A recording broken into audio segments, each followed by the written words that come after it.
Hello बच्चों, कैसे हो? ठीक हो सारे?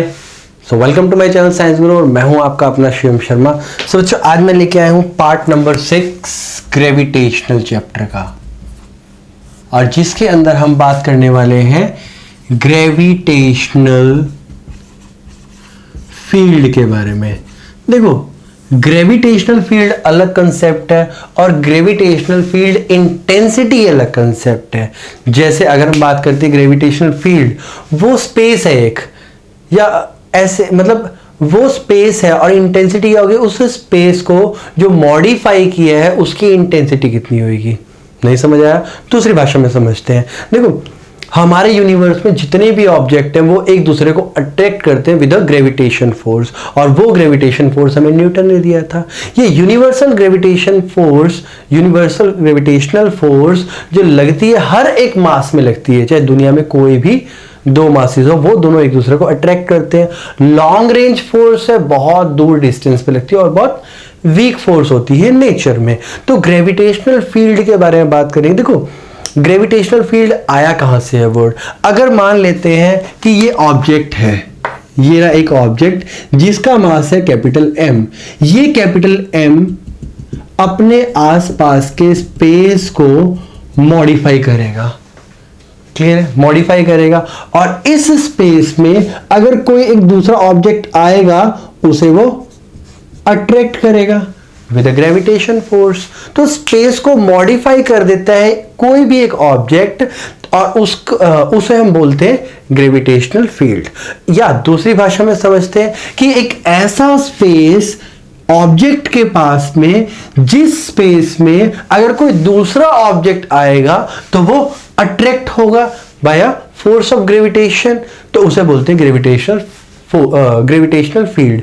और कितना अट्रैक्ट होगा, मतलब कितनी दूर है वो, कितना अट्रैक्ट होगा, तो उसको हम बोलते हैं gravitational field intensity. I hope थोड़ा सा समझ में आ गया होगा। तो अगर ये ऑब्जेक्ट है, ऑब्जेक्ट के आसपास ये स्पेस है, एंड दिस स्पेस मॉडिफाइड, अगर इसके अंदर कोई ऑब्जेक्ट आएगा तो वो अट्रैक्ट होगा बाय अ ग्रेविटेशनल फोर्स। और वो ग्रेविटेशनल का फॉर्मूला क्या होगा? Capital F is equal to capital G m1 m2 by r square, where r is the distance between these two masses। इन दोनों मास के सेंटर के बीच में जो डिस्टेंस होएगा वो r होएगा। जैसे जैसे ये डिस्टेंस बढ़ता जाएगा वैसे वैसे फोर्स ऑफ ग्रेविटेशन कम होती जाएगी। जैसे जैसे ये डिस्टेंस बढ़ता जाएगा वैसे वैसे ग्रेविटेशन फोर्स कम होती जाएगी। जितना ऑब्जेक्ट पास आता जाएगा ग्रेविटेशन फोर्स उतनी बढ़ती जाएगी। मैंने शायद उल्टा बोल दिया?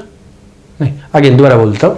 अगर डिस्टेंस बढ़ेगा तो ग्रेविटेशन फोर्स कम होती जाएगी, और पास आएगा तो ग्रेविटेशन फोर्स बढ़ती जाएगी। क्लियर है? नाउ, तो ये था ग्रेविटेशनल फील्ड की होती क्या है।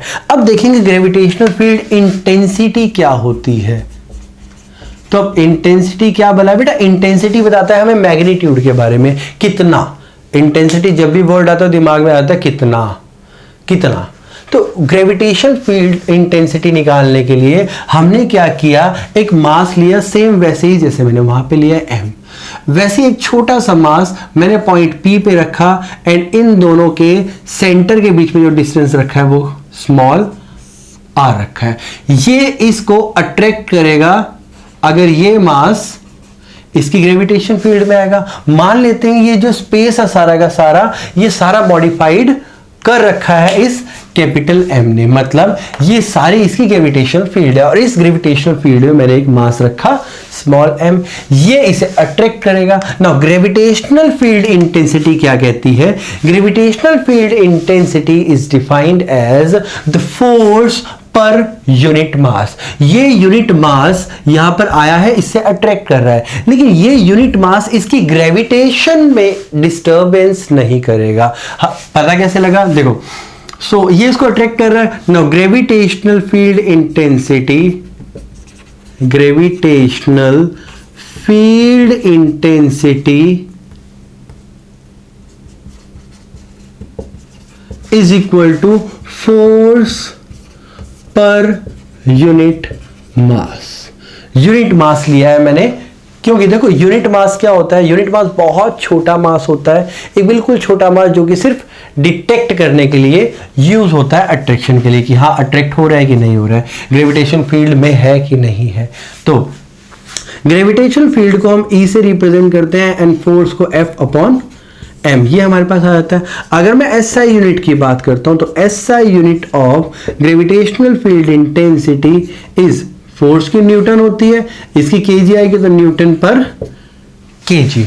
जितना ज्यादा फोर्स लगेगा जितने कम मास पे, उतनी ज्यादा ग्रेविटेशनल फील्ड निकलेगी। नाउ अगर मैं देखूं, now as F is equal to, हमने पढ़ा है GM by R square, GMM by R square. Now what is this? This is the force of gravitation between the two masses. अगर ये दोनों ऑब्जेक्ट के बीच में मैं ग्रेविटेशन फोर्स देखता हूं तो मेरे पास ये आएगी। अगर मैं वैल्यू पुट करूंगा तो E is equal to capital GMM by R square upon M, M से M कटा, and E is equal to capital GM by R square, ये कह सकते हैं।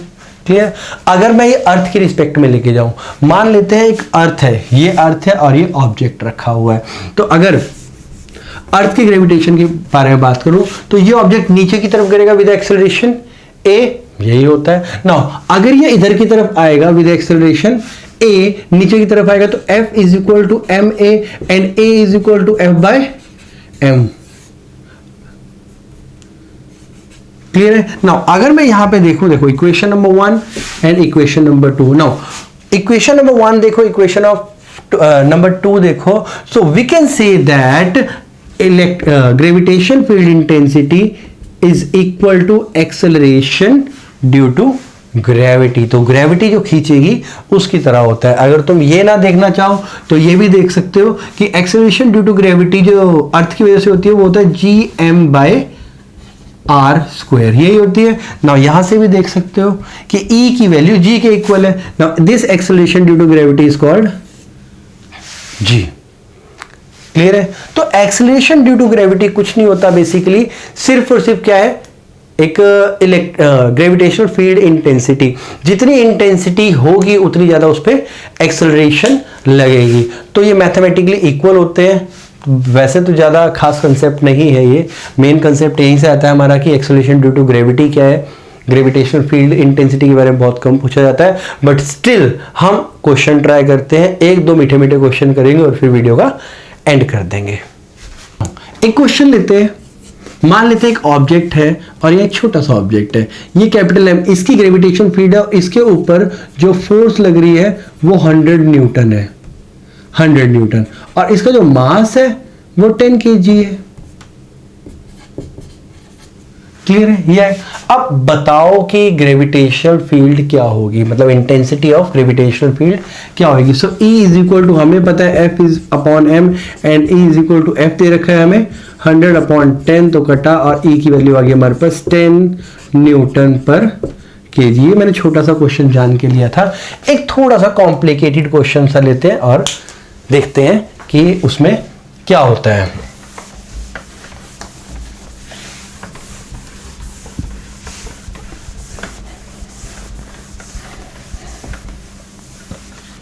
अब एक क्वेश्चन बनाते हैं। देखो सेकंड क्वेश्चन में ले रहा हूं, मेरे पास दो मास है, एक ये रहा और एक ये रहा, and these are separated by 1 metre distance. इसका जो मास है वो दे रखा है 1000 kg और इसका मास मैं लेने वाला हूं 10 kg। अब इन दोनों की अपनी ग्रेविटेशनल फील्ड होगी, इसकी ग्रेविटेशन फील्ड भी होगी और इसकी ग्रेविटेशनल फील्ड भी होगी। क्लियर है?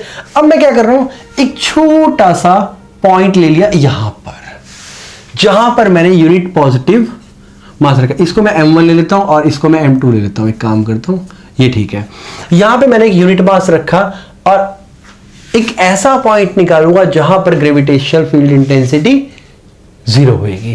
देखो ये इसको इधर अट्रैक्ट कर रहा होगा, ये इसको इधर अट्रैक्ट कर रहा होगा, ये एक फोर्स के साथ अट्रैक्ट करेगा, ये भी एक फोर्स के साथ अट्रैक्ट करेगा। अब मैं ऐसा पॉइंट निकालने वाला हूं जहां पर ग्रेविटेशनल फील्ड इंटेंसिटी 0 होगी, मतलब ये और ये ऑपोजिट खींच रहे होंगे विद द सेम फोर्स। तो मान लेते हैं कि x डिस्टेंस पे, सेंटर से x डिस्टेंस पे ग्रेविटेशनल फील्ड इंटेंसिटी 0 होगी। तो ये क्या हो गया, 1 - x, क्लियर है? तो इस पॉइंट पे अगर मैं निकालूं, देखो ध्यान से देखना, gravitational field intensity due to 1 is equal to gravitational field intensity due to 2। अगर मैं यहां पे बात करूं तो capital G m1 by X square and this is equal to capital G m2 upon 1 minus X का होल स्क्वायर।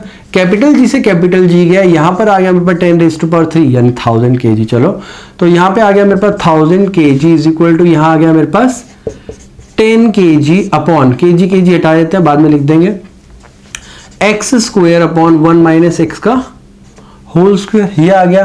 नाउ इस zero से मैं ये जीरो कैंसिल कर सकता हूं इजीली, एंड एक्स स्क्वायर अगर मैं वहां लेके जाऊंगा तो x square upon 1 minus X का होल स्क्वायर, और यहां पे बच जाएगा मेरे पास 100। अब यहां पे मैं ऊपर भी स्क्वायर है नीचे भी स्क्वायर है, इसका दोनों का होल स्क्वायर ले लूंगा। देखो फिजिक्स में क्या होता है, कंसेप्ट होते हैं और वो सबके सेम होते हैं, लेकिन मैथ्स अपनी अपनी होती है। कोई कैसे मैथ्स करता है, कोई कैसे अलजेब्रा सॉल्व करता है, कोई किसी तरह ट्रिक्स लगाएगा, मतलब मैथ्स सबकी अलग अलग होगी, लेकिन फिजिक्स हम सबकी होगी। फिजिक्स हम सबकी, मैथ्स अपनी अपनी। तो यहां पर मैथ्स में अपनी यूज करने वाला हूं, एक्स अपॉन 1 माइनस एक्स का whole square is equal to 100 आ गया। इसका रूट हटा, इसका स्क्वायर हटाऊंगा, यहाँ पे अंडर रूट आ जाएगा और यहाँ पे आ जाएगा 10। So X upon 1 minus X, इधर जाके मल्टीप्लाई करूंगा तो X is equal to 10 minus 10x। अगर मैं इसको यहाँ पे लेके जाऊंगा तो क्या आएगा, देखो 10 यहीं पे रह गया, ये यहाँ प्लस हुआ रखे तो 11x and x is equal to 10/11। तो यहां से 10/11 आएगा और यहां से 1 माइनस 10/11 आएगा विच इज 1/11।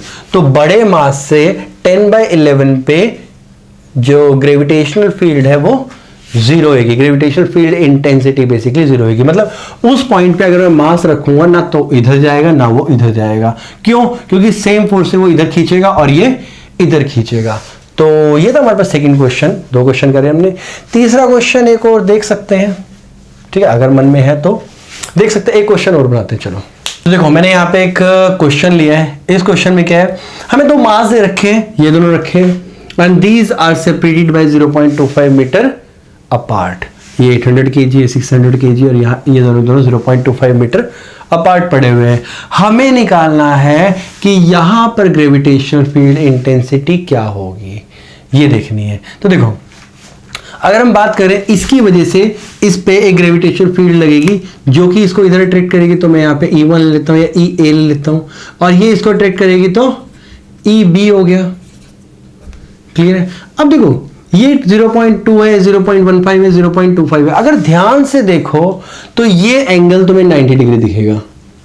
अगर ध्यान से देखो, कैसे पता लगा, देखो ये हाइपोटेन्यूज है और ये दोनों का स्क्वायर इसके इक्वल होना चाहिए। तो अगर मैं इसका स्क्वायर करूंगा तो 0.2 का स्क्वायर प्लस 0.15 का स्क्वायर होल अंडर रूट, अगर मैं इसका निकालूंगा, अगर 0.25 आ गया इसका मतलब ये 90 डिग्री है, पाइथागोरस फॉलो कर रहा है। अगर नहीं आया तो ये नहीं करेगा। तो चलो कर लेते हैं। अगर मैं इसको सॉल्व करूंगा तो आई थिंक 0.04 आएगा, प्लस यहाँ पे 0.15 का स्क्वायर 2.25, तो यहाँ पे आ जाएगा तुम्हारे पास 0.025। अब मैं जब इसे सॉल्व करूंगा, तो सॉल्व करने अंडर रूट आ गया मेरे पास 0.625, और जब मैं इसका अंडर रूट कर यही आएगा आई थिंक 0.0625। जब मैं इसका अंडर रूट करूंगा तो 0.25 आ गया। यस, ये 90 डिग्री एंगल होगा। चलो ये तो हमें पता लग गया। अब क्या होगा, ये इधर खींचेगा, इन दोनों का जो रिजल्टेंट आएगा वो आएगा इधर। और ये रिजल्टेंट कैसे निकालेंगे हम? सिंपल, वेक्टर से। वेक्टर से कैसे निकालेंगे, ये एक है और रिजल्टेंट हमारा आ गया E। तो E is equal to under root EA का स्क्वायर प्लस EB का स्क्वायर। क्लियर है ना? पहले EA निकाल लेते हैं फिर EB निकाल लेते हैं। तो EA मतलब क्या है, gravitational field intensity at P due to A। तो क्या आएगा हमारे पास, कैपिटल G m/r स्क्वायर। यही फॉर्मूला था कैपिटल G का, G रहने दो, बाद में वैल्यू पुट कर देंगे। M की वैल्यू कितनी है, 800 kg upon r square is 0.2 का स्क्वायर। अगर मैं 0.2 का स्क्वायर करूंगा तो मेरे पास अप्रॉक्सीमेटली कितना आना चाहिए, 800 divided by 0.2 to the 4 into 100, और हमारे पास आ गया 4 2, तो हमारे पास आया 2 इंटू 10⁻²20 ये तो 4 न्यूटन पर केजी ये आएगी, ये आएगी ना। 0.2 है, 0.2 इंटू 0.2 मतलब 2 to the 4 100 ऊपर चला गया। हाँ ठीक है, एग्जैक्ट ये आएगी। अब से हम ई बी निकाल लेते हैं। ई बी क्या है? Gravitational field intensity at P due to B. तो चलो वैल्यू पुट कर लेते हैं। Capital G M upon R square and G ये कितना है हमारे पास 600 अपॉन 0.15 का स्क्वायर। देखो इजी सॉल्व भी कर सकते हो, जैसे जी 600 अपॉन 15 मल्टीप्लाई 15 कर दो इंटू 10⁻⁴ ये 2 0 है, 2 0 देखो दोनों के 100 जाएंगे तो 10⁻⁴ आ गया। क्लियर है? क्यों? क्योंकि 15 है, 15 है मतलब 2 डेसिमल प्लेस है, ऊपर जाके 100 से मल्टीप्लाई होगा, 100 10⁻⁴ आ गया हमारे पास। अब सॉल्व करूंगा तो इसको देखो ध्यान से देखेंगे, 15 4 60 तो यहाँ पे ये आ गया। इसको भी सॉल्व करूंगा तो 5 3 एंड 5 8 तो हमारे पास आया 8/3 इंटू 10⁻⁴ न्यूटन पर केजी ये आ गया। अब हम निकाल लेते हैं E is equal to √E A² plus E B का square. So E is equal to √E A का स्क्वायर है 2 इंटू 10⁻⁴ का स्क्वायर प्लस E आ जाएगा हमारे पास 8/3 इंटू 10⁻⁴ का स्क्वायर। दोनों का स्क्वायर करेंगे प्लस करेंगे तो E इज इक्वल टू देखो इसको सॉल्व करता हूं तो 4 इंटू 10⁻⁴ 2 8 आ गया हमारे पास प्लस।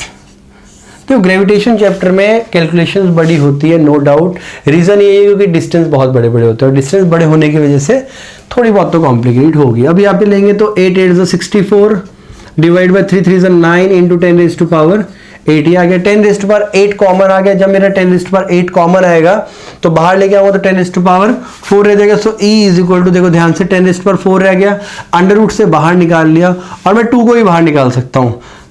देखो अगर कंफ्यूजन हो रही है एक काम करते हैं, मैं इसको स्प्लिट कर देता हूँ। 2 इंटू 10⁻8 अगर मैं इसमें से कॉमन लूंगा मेरे पास क्या रह गया 2 अंदर प्लस अगर मैं यहाँ पर भी 2 इंटू 10⁻8 कॉमन ले लूंगा तो मेरे पास क्या बचेगा 16/9 क्योंकि 32